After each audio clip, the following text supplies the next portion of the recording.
How to disable laptop keyboard when external keyboard is plugged in. Hello everyone, this is Sabrina here to help you today. So without any further ado, let's get right into the video. So first go to your start menu and then go to device manager.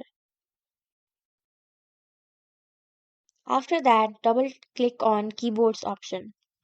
Here you will also see your external keyboard if you have externally connected one. So now simply select the laptop keyboard and then right click on it.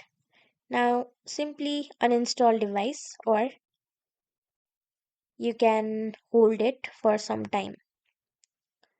Or if you are permanently using your external keyboard, you can simply uninstall it, and if you want it back, you can reinstall it as well.